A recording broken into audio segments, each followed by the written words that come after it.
wadada Bursaax iyo isku xidha gaalkacyo baa loo qareemayay ganacsatada iyo ismada iyo culimaduba uu qareemaysay marka codsigii amal loola yimid oo ahaa 20 fuusto inay amal bixiso amal diyaar bay ka tahay shidaalkii lagu qoray inay bixiso waxa aad iyo aad aan isugu hawlnay maamul Qureex isku hawlay codsiga iyo inay bixintu wada socdaan markii la codsaday isla markiiba inay amal bixiso shidaalkaas wax ka badan baanu diyaar u ahayn amal mar walba waxay u taagan tahay horumarinta gobolka iyo wixii ka socda horumar hadda waxa weeye waxyaabo badan markasta wixii loogu yimaado baahida arrimaha bulshada safka hore aan kaga jirnaa diyaar baa una horeyna waa ugu ahayn hadda waxay wadaan istaalka waxay ka wadaan qolkii meydka Cabdishakuur iyo tiimkiisu in la dhameystiro istaalkana waxa weeye waa la rajaynayaa mar loo hadii rabbiino marka amal waxay diyaar idin la tahay isimow odayaalow culimoy mar walba inaan ka qayb qaadano wixii arrimaha bulshada iyo baahida marka taagan inaynu ka qayb qaadano amalna waxay rabtaa dadkeeda inay geesaha ka istaagaan oo ay gacmaha isqabsadaan iyadoo bulshadu waa hooyadii gobolka Mudug marka anagoo simada iyada iyo ganacsatada dhinaca taagan wixii in loo ku yimaado diyaar baa una waxa farxad noo ah in ismadii iyo guddigiiba aan wada joogno annagoo qayb ka ah hawlihii ay gacanta ku hayeen muddo badan runtii oo aan oran karno waxay qabteen wax ilaahay loogu mahadiyo iyaguna ay ku mahadsan loogu mahad celiyo ilaahayna aan uga baryayna inuu khayr badan ka siiyo miisaankooda xasanaadna uu kabo wadooyinku waa waxyaalaha halbowlaha ah ee ummaddu aanay sinaba uga maarmi karin oo muhiimka u ah isu socodka iyo nooc walba looga faa'iideysan karo magaaladu magaalo ma noqon karto haddii aanay wada lahayn marka inta u istaagtay ee ka shaqaynaysa maalin walba oo waqtigoodii iyo maalkoodii iyo wajigoodiiba isugu daray waxaan leenahay ilaahay ha barakeeyo miisaankiina xasanaadka Allah inuu kabo runtii ka noqon mayso waxaan oran karaa intaanu haynaay waxay noqonayaan dhiirigelin waa dhiirigelin ah inaad sii dhiirataan inaad tiraahdaan alla dadkaygii baan wali haysanaa inaad tiraahdaan shirkadkaygii baa wali noo jooga inaad tiraahdaan waanu qabsan karnaa waayo dad noo tacaadufaya oo nala garab taagan baan ayaan taasay noqon kartaa waxaan ku boorinayaa qof kasta oo gobolka ah ama u dhashay oo dibadda jira ama dalka jooga ama qof kasta oo muslim ama qof kasta oo Soomaaliyaba wadooyinka waa wax ummadda ka dhaxeeya ee aan qof kaliya munaafacaadkiis lahayn magaalada aan munaafacaadkeeda lahayn waxaan leeyahay kusoo dhiirada annaga ku hadlayna afka amal waxaanu idin kaga mahad celinaynaa shaqada haysaan waxaan runtii galabta inaanu ka jawaabno codsigiinii aad nagu soo aadiseen oo runtii aanu islahayn waad noogu turteen maxaa yeelay baahida ayaa ka weyn mar walba hiigsigiina ayaa ka weyn wada aad raba in laga dhigo laami oo bilow ah iyo xaaladda la joogo waxa weeyaan waa dhiiranaan aan qof walba laga helin aad bayna kaga mahad celinaa arrintaas ilaahay idan barakeeyo annagu waxaanu nahay garabkiina insha Allah amal waxay ka turjumaysaa bulshadu waa garabkiina annagu garabkiinaanu nahay insha Allah codsigiinii oo ahaa 20 fuusto oo naafta ahna waa diyaar booyadii banaanka ay taagan tahay xafiis banaanka ay ku diyaarsan tahay waa diyaar insha Allah booyada ayaad kula wareegaysaan barti aad rabtaan bayna idin geynaysaa insha Allah meesha idinku aad codsataan saydkii bay idin geynaysaa ilaahay idinkiisa maamulaha gobolka oo matalay amal xaqiiqatan si fiican buu ugu soo dhaweeyay si fiican buu warqadii nooga qabtay si fiican bay uga soo jawaabeen amal waxa weeye kambaniga ugu horeeyay oo maanta kambaniyada aan u qaybinay nagu wareejinaya codsigeeyay oo waxna ka dhinay waxaan waa idin mahad celinaynaa idinka maamulkiina milkiilayaasha awlaadiina xaasaskiina ganacsigiina intaba ilaahay ha idin barakeeyo runtii amal maaha markaan kaliya inta ay naga caawisay wadada dhismaheeda iyo horumarka hadday tahay cod iyo hadday tahay calafba horeyna way noo caawisay haddana guddiga hawsha wada waxa weeyaan waxaa ku jira xubno amal xubno shaqaalaheeda ka mid ah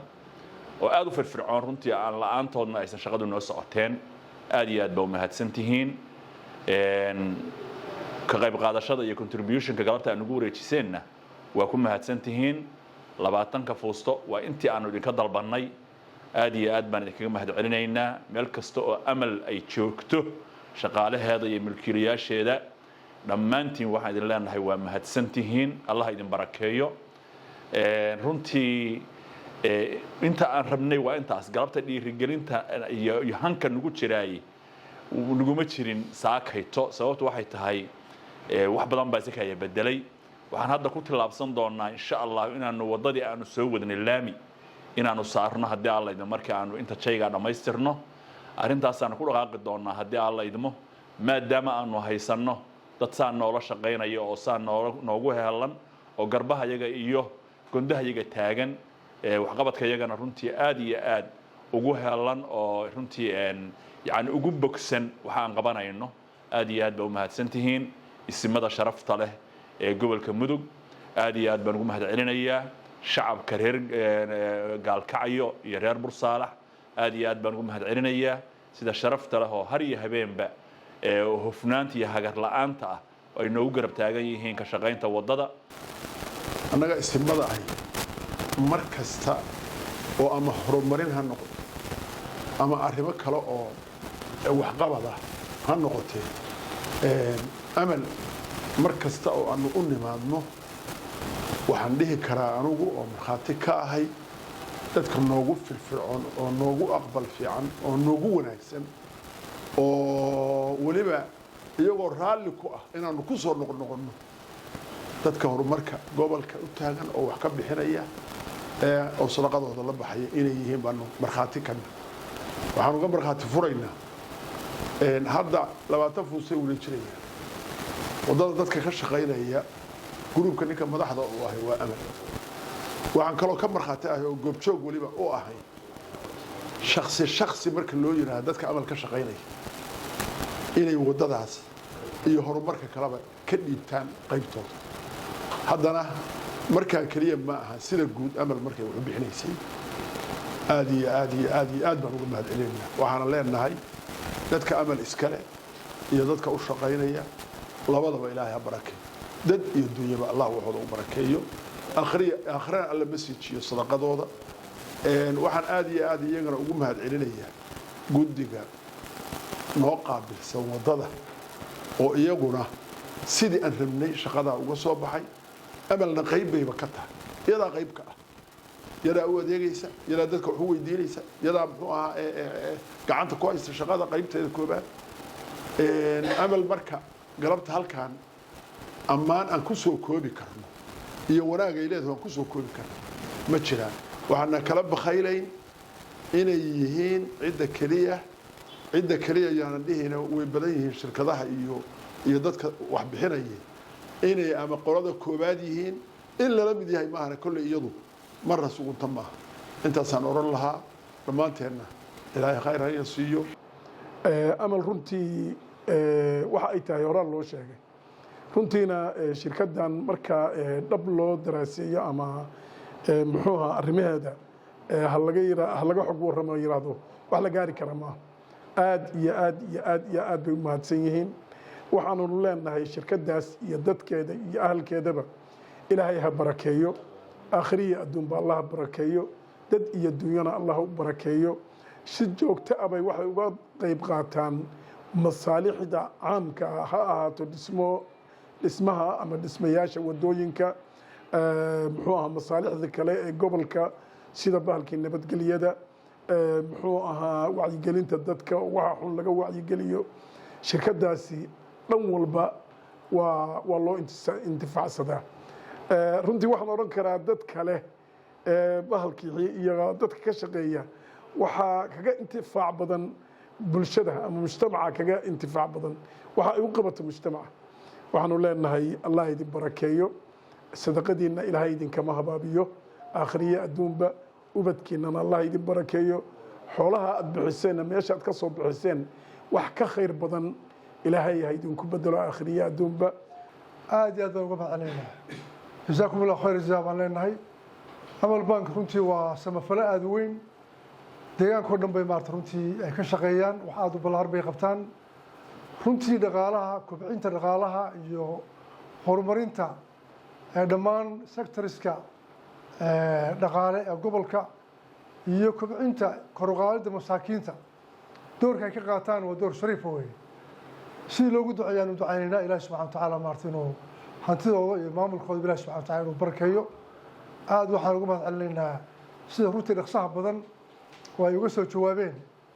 waxaan isleeyahay shalay 3 maalmood ka hor baa codsiga loo keenay galabtana waa noo yeereen aad iyo aad bay ugu mahadsan yihiin annagoo og in ummad oo dhan ay u adeegaan codsigooda ummad oo dhan maarata runtii ay waxay qaban karaan la qabtaan waa lidii duceeyey ducada allah idin aqbalo jazaakum allah khayr jazaa baan idin leenahay runtii waa waajib muqadasa oo idin qabta ilaahay ummaddu waxaad kugu dhiibay wuxuu ilaahay kugu dhiibayna runtii shukrigeedii baad wadaan inaad dadka maarata taakulaysaan dadka inaad dhiirigelisaan inaad maarata masaakiinta kor soo qaadaan waxaasoo dhan miisaanka xasanaadka allah idkugu daro waxaan u jeedinaynaa dhammaan shirkadaha kale oo isla maalinta codsiga aan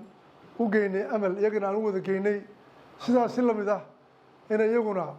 runtii khayrka looga horumarin fasabiqu lkhayraat baa ilaahay leeyahay meelaad joogtaan ba ilaahay maarata waa la soo saari doonaa ba ilaahay subxana wa tacala uu leeyahay marka khayrka ah loo degdego dhammaan shirkaadkii kale aan codsanay waxaan codsanaynaa saan oo kale inay si farxad leh weliba ay munaasabad u qabtaan oo telefishinna u yeeraan oo ay waxaan codsanay iyo kharash dheeraadaba ay sii bixiyaan saasaan aad u codsanaynaa waxaan si baaq u gaarsiinaynaa gaar ah dhammaan dadka reer mudug guud ahaan soomaali weyn meela joogaan ciddii codkeenna iyo muuqaalkeenna maaragta jidkaas inay maarata waxay ku dari karaan ku daraan waddo la dhiso waad garanaysaan runtii faa'iida ay u leedahay mujtamaca xag caafimaad xag dhaqaale xag maxaa ku dhinac kastaba waad dareemaysaan waa sadaqa jaariya weeye runtii masaajida maanta faraha badan oo 1 kilomitir laga dhisay masaajid waxaa ka fadli badan in maanta waddooyinka la dhiso oo umulaha iyo masaakiinta dadka xanuunsan oo socda caruuraha in maxaan ku rahdaa loo naxariisto sidaasaan maarata aad iyo aad runtii u baraarujinaynaa aad baad u mahadsantihiin